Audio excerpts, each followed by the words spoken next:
DH Football Club. Le décrassage. Salut à tous, très heureux de vous retrouver dans le DH Football Club pour un nouvel épisode du décrassage. Casting du jour, bonjour. Il est capable de vous citer de tête tous les entraîneurs d'Anderlecht au 21e siècle et ce n'est pas prêt de s'arrêter. Salut Yves Teileman. Salut Jonathan. Il a ressorti son bon vieux Dr Maboul pour faire une partie avec Vincent Evrard. Bonjour Frédéric Bleuss. Bonjour. Perdre à domicile en championnat, il ne connaît plus depuis presque un an. Salut François Garrit. Salut Jonathan. Et dans Super Sub, il est plus super que sub. C'est Julien Parsinski. Salut Julien. Bonjour Jonathan. Et vous le savez, dans le décrassage, l'important, c'est les 3 points.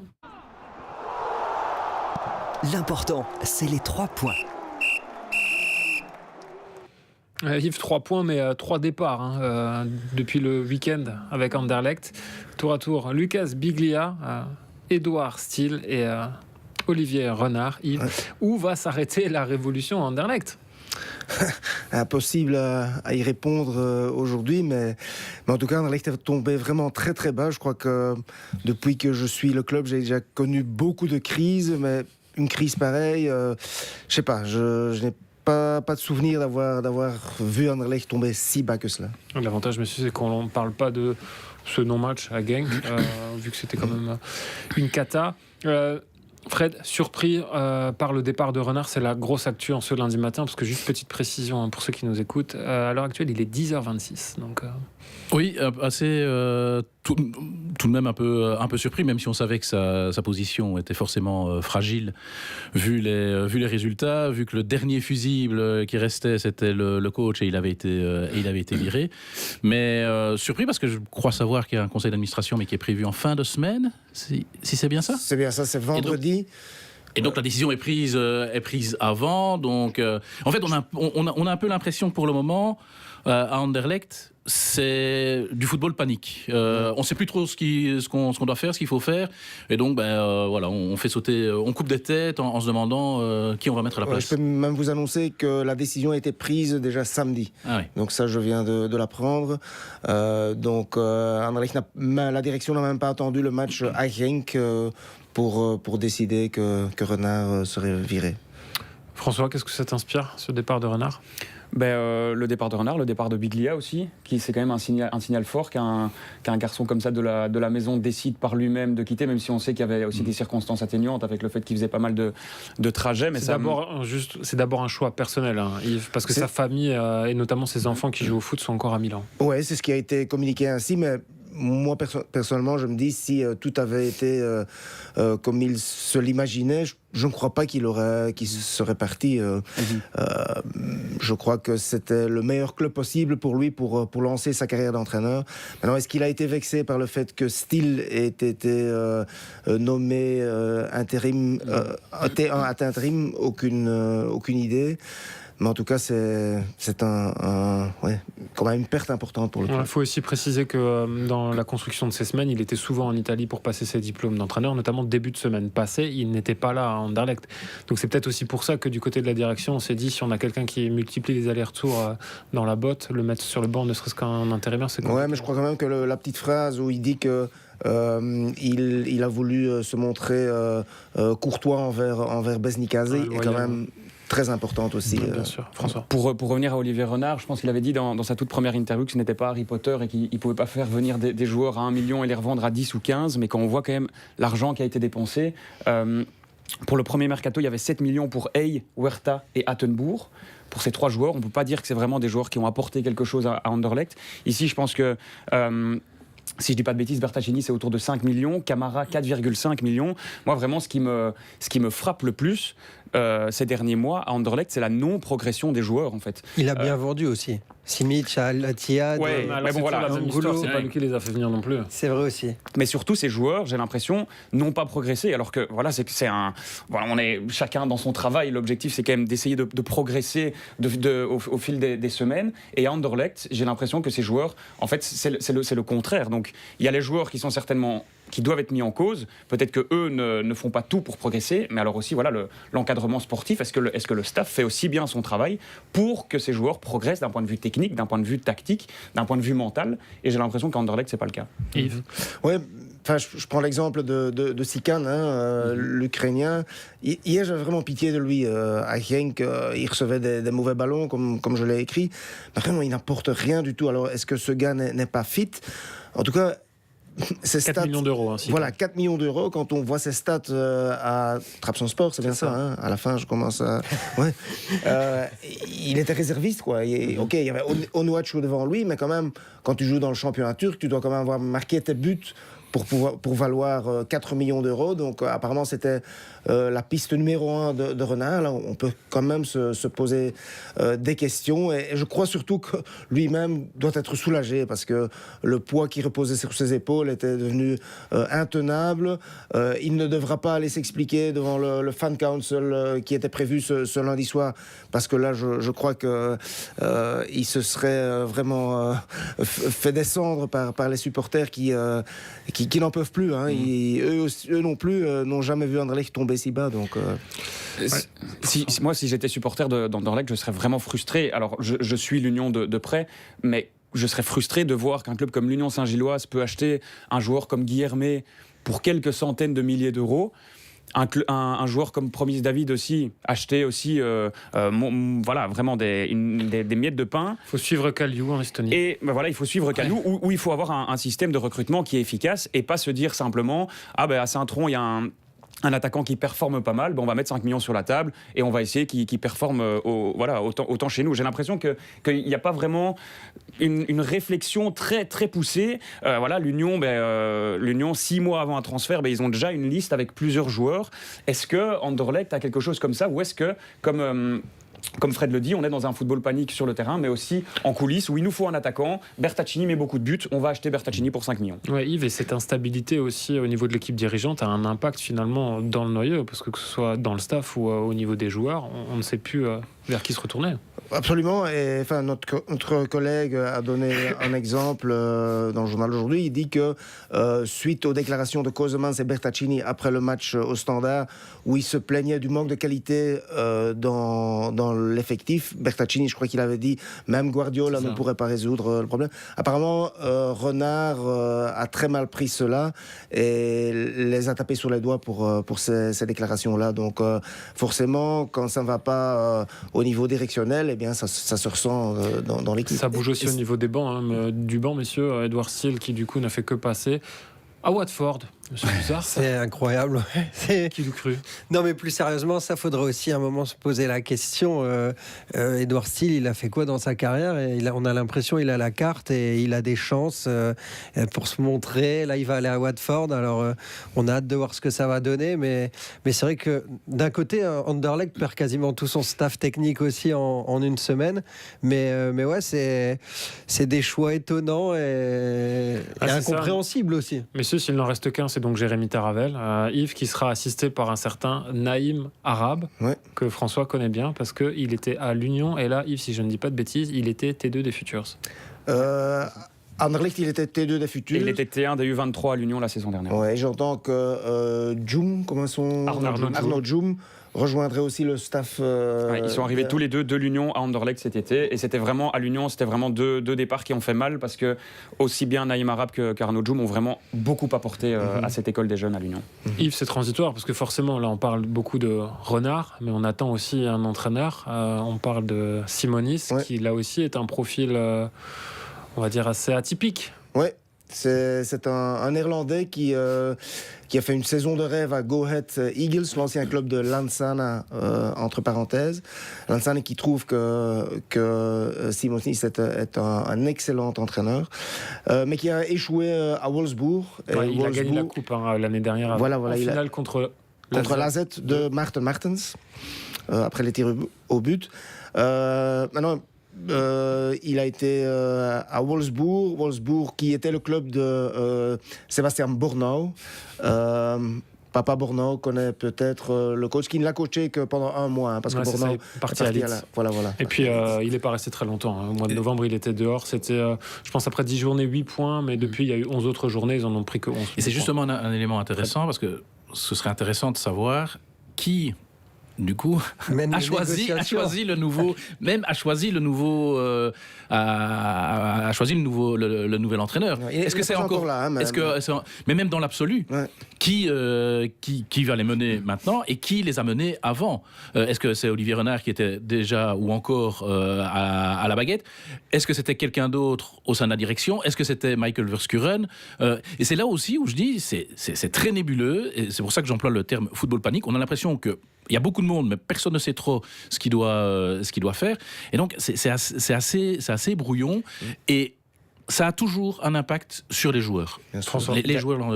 On parle de la plus grosse crise, peut-être, enfin, c'est toi qui dis que la plus grosse crise que tu as connue à Anderlecht, c'est quand même fou de se dire qu'Anderlecht est quand même 4e. Hein. Actuellement, Anderlecht est 4e de Pro League, donc ça montre aussi quand même pas mal le niveau, je pense, de notre championnat cette saison. C'est vrai que pour boucler la boucle, Yves, qui décide finalement dans le club? Parce qu'on évoquait Verschuren, mais il a un rôle non exécutif. Bornau, c'est CEO non sportif. Non, c'est CEO en général. Donc, je crois quand même que c'est Bornau qui, pour le moment, prend les décisions aussi bien au niveau non sportif que sportif, mais c'est surtout au niveau sportif qu'il faut prendre des décisions pour le moment. Je crois que c'est lui plutôt que Verschuren, qui doit vraiment rester profil bas et qui ne peut pas trop s'imposer au niveau décisionnel. Avec une demi-finale retour de Coupe de Belgique qui les attend dans l'enfer du Bosseuil ce jeudi soir. C'est le match de l'année. C'est le match de l'année, hein, clairement, mais... en ayant vu Anderlecht jouer aussi bien contre Dender que contre l'Antwerp, qu'ici, qu'au Standard d'ailleurs, et je ne sais pas qui pourrait marquer ce petit but qui pourrait amener Anderlecht jusqu'aux prolongations et qui sait jusqu'au tir au but. Et pas encaisser surtout. Juste, ça compte aussi. 407 minutes sans marquer pour Anderlecht, c'est quand même une série qui est complètement folle. On ne sait plus marquer à Anderlecht, par contre on se blesse beaucoup au Standard. Et pourquoi tant de blessés, mon cher Frédéric? C'est quand même une épidémie de blessures complètement folle qui a touché une fois encore le Standard. C'était à Bruges. Forcément, quand il y a autant d'absents face à une telle équipe, ça devient beaucoup trop compliqué. Dans l'absolu, pour aller à Bruges avec cette équipe-là, il faut déjà être au complet. Alors si en plus, il y a 6 ou 7 joueurs qui sont absents pour blessure ou suspension, puisque Karamoko a été suspendu, c'est un peu mission impossible. Il fallait sortir Tom Cruise pour essayer de les sortir de l'embarras. Il n'y avait pas Tom Cruise, ça a tenu un quart d'heure. Une demi-heure grand max, puis il y a eu le premier but, et puis il y a les 2 buts en fin de première mi-temps pour solder l'affaire, dont 2 buts sur les 3 sur phase arrêtée. Et là aussi, ça interroge un peu. Maintenant, pour revenir sur la question des blessés, Vincent Evrard n'avait lui-même pas d'explication. Il y a certaines blessures, c'est la faute à pas de chance. Mathieu Epolo qui se réceptionne mal à la veille du match contre Anderlecht. Casper Nielsen, l'épaule, la commotion cérébrale de Josué Omaou. En revanche, il y a d'autres blessures. C'est pas qu'elles étaient prévisibles, mais on savait que il y avait des profils de joueurs qui étaient à risque. Forcément, des joueurs qui ont 30 ans et plus, s'ils ne se ménagent pas un peu, ils se blessent un peu plus vite. Et Vincent Evrard l'avait déjà dit précédemment dans la saison, il y a tellement de blessés, et dans un secteur en particulier, c'était la défense, qu'on doit bricoler et qu'on doit amener des joueurs de retour plus vite que ce qui est prévu. Et donc, la rechute est encore plus rapide. Là où c'est assez interpellant, et c'est un exemple, le pauvre Assengue n'en peut rien, mais le jeune Assengue, après 20 minutes, il est victime d'une déchirure. Apparemment, c'est une déchirure assez sérieuse. Là, c'est typiquement musculaire. Alors, est-ce que c'est un mauvais échauffement? Est-ce que c'est une préparation imparfaite? Ça fait quand même beaucoup, et on a fait un calcul. Il y a toujours eu au moins, depuis le début de la saison au Standard, au moins 2 joueurs, voire 3 joueurs minimum absents pour blessure ou convalescence. Julien, c'est vrai que c'est frappant. Toi qui suis Charleroi, il n'y a pas du tout de blessés, c'est le grand écart. Non, mais c'est vrai qu'il y a 2-3 ans, ils ont eu le même problème. Et c'est un cercle vicieux, parce qu'en effet, tu essayes de réhabiliter tes joueurs les plus rapidement possible, mais ils rechutent. Donc c'est un problème de compétence de préparateur physique, parce que en plus, le Standard joue un match par semaine. C'est même pas comme s'il y avait des échéances européennes qui pourraient expliquer ça. Mais quoi? donc c'est interpellant, et j'espère qu'il y a une remise en question, parce que quand c'est musculaire à chaque fois, c'est pas normal. En fait, il il y a déjà eu une remise en question puisqu'ils ont licencié Olivier Materne, le physiothérapeute. Un nouveau physiothérapeute qui arrive de Dender, je crois qu'il connaît Vincent Evrard, est arrivé. Donc il y a un nouveau staff qui a été mis en place, des hommes qui ont été amenés par Marc Wilmots. Marc Wilmots a dit il y avait déjà un retard qui avait été pris, je l'ai constaté, et donc on doit changer. Là, le problème, c'est qu'au bout de 9 mois, les constats sont toujours les mêmes. Le staff espérait avoir refermé 2025 avec l'infirmerie qui était vide. On a l'impression qu'en 2026, au bout d'un mois, elle n'a jamais été aussi remplie. Donc il y a un vrai... Forcément, comme Boli Bolingoli dans l'effectif, on sait que c'est un joueur qui a été blessé une grande partie de sa carrière aussi, malheureusement pour lui. C'est le côté décalé aussi parfois d'un recrutement, c'est que c'est Ivan Leko qui l'avait dit, on a engagé un joueur, mais de toute façon on sait qu'il ne pourra pas jouer 40 matchs sur la saison, peut-être même pas 30. En fait, on se rend compte qu'on ne sait même pas s'il sait en jouer 5. Donc, il y avait une prise de risque aussi au niveau du match contre le Standard. On a fait jouer des joueurs qui n'étaient peut-être pas forcément prêts à jouer autant. Aussi, oui. Par exemple, ici, pour le match à Bruges, ils savent que Marlon Fossey, il peut jouer une mi-temps et puis il doit être remplacé. David Bates, ça fait presque 500 jours qu'il n'avait plus joué. Il était revenu petit à petit. C'est la première fois qu'il était titulaire depuis octobre 2024. Il est allé au bout du bout et il a été remplacé à la 70e. On a eu l'impression, avec notre confrère, bientôt collègue, Kevin Sauvage, qu'il est sorti un peu en boitant. On a demandé à Vincent Evrard si c'était le cas ou pas. Il a dit non, a priori. Je n'ai pas encore parlé avec lui, mais je ne pense pas qu'il est blessé. On espère juste qu'il n'a pas parlé avec lui après pour se rendre compte qu'il était blessé. Et Thomas, par exemple, est-ce qu'il s'est blessé en semaine ou... Thomas, c'est une blessure à l'entraînement le samedi sur une frappe. Il a ressenti une gêne. Une vieille blessure qui avait cicatrisé, mais manifestement qui le gêne encore. Mais encore une fois, Thomas, c'est le profil de joueur qui n'a pas joué pendant un moment, qui a dû enchaîner 2 matchs coup sur coup. Et là, il aurait pu jouer, mais ils n'ont pas voulu prendre de risque pour le péter définitivement et qu'il se fasse une vraie déchirure. Si ça avait été Anderlecht, il aurait joué, on est d'accord. Je ne suis pas certain. Sincèrement, je suis pas certain parce qu'ils se rendent bien compte qu'il n'avait déjà pas Casper Nielsen, il y avait pas Marco Ilamaritra, Karamoko était suspendu. Si c'est pour faire jouer Thomas et le péter pour de bon et le perdre 3 semaines sans Nielsen, je sais même pas. Peut-être qu'il l'aurait fait jouer. Et finalement, c'est peut-être ça. C'est un mal pour un bien, c'est un match à Bruges. Dans l'absolu, il savait que ce serait très compliqué de gagner. On peut toujours se demander si le Standard devait jouer de cette manière-là, aussi défensivement. D'ailleurs, Ludo van de Waal, pour citer un autre confrère du Nieuwsblad, demandait à Ivan Leko si il avait vu son standard de la saison passée. Et Leko, assez habilement, a botté en touche en disant non, je vous rappelle quand même que la saison passée, j'ai dû jouer avec des jeunes joueurs qui étaient descendus de D2 en D3. Il y a plus de qualité au Standard actuellement. Une petite pique pour Marc Wilmots au passage. Et puis le Standard avait gagné contre Bruges l'année dernière aussi. Et le Standard avait gagné contre Bruges. François, ton regard sur cette infirmerie qui déborde? Oui, on parle souvent de l'enchaînement des rencontres et pour rebondir sur ce que Julien a dit, le Standard a joué 26 matchs cette saison en 6 mois et demi. Si on compare avec l'Union, on est à 37. Si on compare avec Bruges, on est à 40. Donc voilà, ce point-là qu'on met souvent en avant, on ne peut pas le prendre. Après, je pense qu'il y a pas mal aussi de joueurs qui arrivent en manque de temps de jeu et voilà, ils doivent jouer beaucoup. Mais quand même, d'un point de vue dans les bureaux, je pense qu'il y a un problème. Je pense qu'il faut qu'il y ait un screening médical. Désolé, je vais encore parler de l'Union Saint-Gilloise, mais voilà. Mais oui, je ne fais que ça. Mais en même temps, je prends le bon exemple. L'Union, quand elle transfère un joueur, elle connaît parfaitement toutes les blessures, même la petite blessure à l'entraînement d'un joueur. Elle connaît parfaitement les jours et les semaines de revalidation que ce joueur a dû faire, et donc quand il arrive, il rentre dans un système où ils savent complètement, limite heure par heure, quel programme ces joueurs doivent avoir. Et en fait, il n'y a pas de secret. C'est que quand on connaît bien le joueur, quand il y a une bonne communication aussi entre le joueur et le staff, ce qui est très important, et je ne sais pas si on a une très bonne au Standard, ça peut poser des problèmes. En fait, Vincent Evrard y avait répondu précédemment. C'est pas qu'il y ait une mauvaise communication entre les joueurs et le staff. Je pense qu'il n'y a pas toujours une bonne communication entre les staffs. Et c'est là où c'est problématique. Parce que ça veut dire que ils ne sont pas toujours sur la même longueur d'onde. Et je pense que c'est ça notamment qui a coûté sa place à Olivier Materne. Mais plus globalement, oui, il y a un constat qui doit être fait sur pourquoi ça ne va pas, pourquoi il n'y a surtout pas d'amélioration et pourquoi on a l'impression même que ça rechute. Parce que je pense que le programme, ils l'ont. Le suivre, je pense qu'ils le suivent. Ibo Tekit disait, parle avec l'entraîneur et on se demande est-ce que c'est trop dur, est-ce que c'est pas assez dur, qu'est-ce qu'on doit faire. Ils sont vraiment dans une interrogation.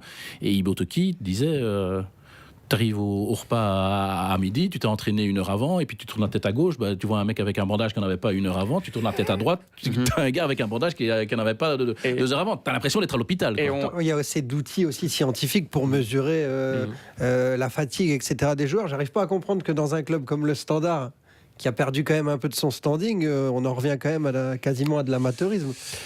Ouais, ça promet en tout cas. On verra qui sera sur le terrain contre l'Union le week-end prochain. L'Union qui, avant cela, a un petit match de coupe à jouer face à Charleroi.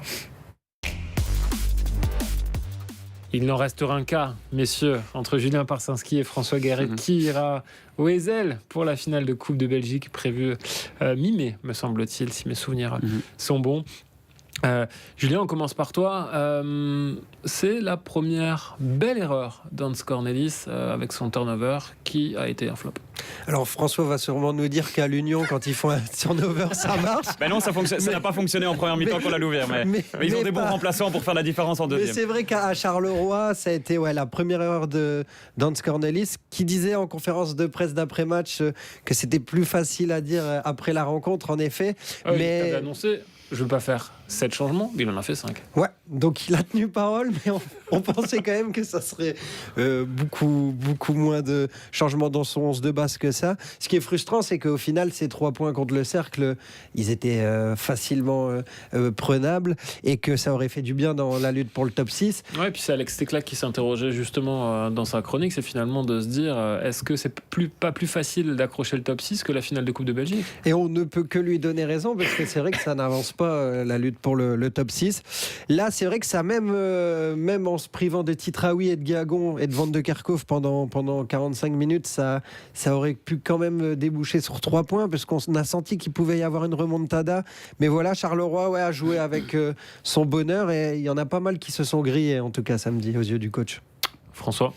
Pour rebondir sur la petite pique du turnover de Julien, c'est aussi flagrant de se dire que sur les 4 équipes, l'Union a été la seule à gagner ce week-end. Charleroi a fait tourner et finalement, l'Union a dû un tout petit peu faire tourner. Il y avait 5 titulaires habituels qui étaient absents, que ce soit pour blessure, pour suspension ou par choix. Zorgan, par exemple, qui a été là, pareil, qui n'ont pas joué. Malgré ça, ils ont réussi à gagner, et pour se projeter sur la demi-finale, je pense que l'Union part avec une longueur d'avance, tout simplement parce qu'à domicile, ils sont ultra sérieux et ultra solides, même s'ils ont encaissé un but contre la Louvière ce dimanche. C'était le 3e seulement but encaissé depuis le début de la saison en championnat. Ici, l'Union en championnat reste sur 1 an sans perdre à domicile, quasiment. C'est le 16 février, la date exacte. C'était une défaite contre Malines. Le seul petit point négatif, je pense, du côté de l'Union, et encore, c'est s'il faut aller en trouver un, c'est que l'Union ne marque pas si facilement que ça, que contre la Louvière, l'Union aurait dû marquer plus de buts. Contre Charleroi, ils auraient pu aussi en mettre. C'était la même chose les semaines précédentes. Ils ont toujours ces 2, 3, 4 occasions. Qui ne rentrent pas. Play-off, alors que c'est ça. Mais voilà, on le voit contre la Louvière. Ils ont en deuxième mi-temps, je pense, 4 grosses occasions qui doivent être buts. Ça rentre pas, mais après il y a un éclair de génie de Guilhermet, ça rentre et c'est victoire. Mais au-delà de ce brevet d'invincibilité que vous avez, que l'Union a au Parc du Den, tu vas quand même pas de la même manière à l'Union en ayant pris 4 buts contre le Cercle, même si la défense elle était remodelée, que avec cette confiance que Charleroi avait en ayant cumulé 5 clean sheets. Donc c'est vrai qu'ils se sont tirés un peu une balle dans le pied tout seuls samedi face au Cercle, puisque c'est mettre du doute là où il devait pas y en avoir. Parce qu'ils auraient pu enchaîner quand même. Je veux dire, ils avaient un jour de récupération en plus par rapport au match retour de la demi-finale qui n'est que jeudi soir. Ça a été trop de prudence, et je pense que Titraoui et Guiagon, dans un passé récent, ils ont eu quelques problèmes avec leurs ischios, donc peut-être que ça a joué dans la tête de Cornelis, qui a perdu, qui a paniqué et qui a voulu vraiment tout prioriser sur la demi-finale de coupe. Mais c'est vrai que ces 3 points perdus bêtement, ils pourraient compter à la fin. Fred, c'est toujours dangereux aussi pour les remplaçants, parce que finalement, ils ont tout à perdre sur ce type de match-là. Oui, ils ont tout à perdre. Après, forcément, un entraîneur est jugé sur les résultats, et donc on lit aussi un peu ce qui s'est passé à Charleroi à la lumière du résultat. Si on inverse le scénario, Charleroi avait gagné avec ses titulaires, mais que Guy Agon ou Titraoui s'étaient blessés, peut-être alors que... Ouais, puis c'est du foot fiction parce que c'est vrai qu'on peut se dire que s'ils avaient c'est pour ça que Cornelis change aussi un peu. Voilà, Mais s'ils avaient mis l'équipe type, ils auraient peut-être gagné par 2-3 buts d'écart et là, il aurait pu faire un turnover. Je sais pas c'est quoi la meilleure solution dans ce cas-là, mais 5 changements, c'est quand même énorme. Colassin, il n'est pas prêt de rejouer à mon avis parce qu'il a été fantomatique. En même temps, ils n'ont pas fait jouer à son poste non plus et il l'a fait jouer au poste du meilleur joueur de Charleroi. Et on a vu la différence. Mais Khalifi aussi a perdu des points. Il faut savoir aussi que Camara sera suspendu pour la demi-finale retour. Donc au final, on a l'impression que ce qu'a fait Cornelis pendant 2 mois, ça a un peu explosé là sur le match de samedi. Et il y a de retour des doutes. Alors que bon, il faut saisir l'occasion. Et... Si Charleroi peut choisir entre une finale de coupe et une place dans le top 6... Quelle serait la priorité? Les deux, mais non. Ouais. Mais les supporters, je pense qu'ils ont envie de revivre une finale de coupe. Ça fait 33 ans. Il faut rappeler aussi qu'en 1993, c'était pas au Heysel, c'était au Constant Van den Stock. Ouais. Donc je pense quand même que la finale, c'est quelque chose qui doit se vivre. Surtout que Cornelis a vécu 6 finales de Coupe de Belgique en tant que joueur. Et peut-être qu'il se dit aussi qu'en Play-off 1, peut-être que Charleroi pourrait être 5e, mais quand même pas dans le top 3. Donc peut-être plus à gagner en coupe finalement. Messieurs, justement la coupe, vous allez vous mouiller pour terminer ce décrassage. Quelle sera l'affiche de la finale, Frédéric Bloss? L'affiche pour Charleroi Union, pour la belle histoire, j'aurais voulu voir Charleroi, mais je pense que la raison va l'emporter, ce sera l'Union. Et pour Anderlecht Antwerp, je pense que... Parce que l'Antwerp n'est pas aussi mieux que Anderlecht. Ils sont moins malades. Donc peut-être le moins malade, comme à Standard Anderlecht. C'est le moins malade des deux qui a gagné, donc l'Antwerp. Donc ce sera Union Antwerp. Yves? Moi, je dis la même chose. Ce sera le remake de la finale de 2023. Je crois que c'est ça. Ouais. François? Ouais, ce serait bien pour Charleroi que ça passe, mais j'ai l'impression que ce sera plutôt Union Antwerp la finale. Julien? Charleroi, Antwerp, et François viendra m'aider pour la finale. Je serai là sans faute. Le rendez-vous est pris ou pas, en tout cas un autre rendez-vous qui arrive dès la semaine prochaine. Ce sera un nouvel épisode du Décrassage dans le DH Football Club. À bientôt, salut. DH Football Club. Le décrassage.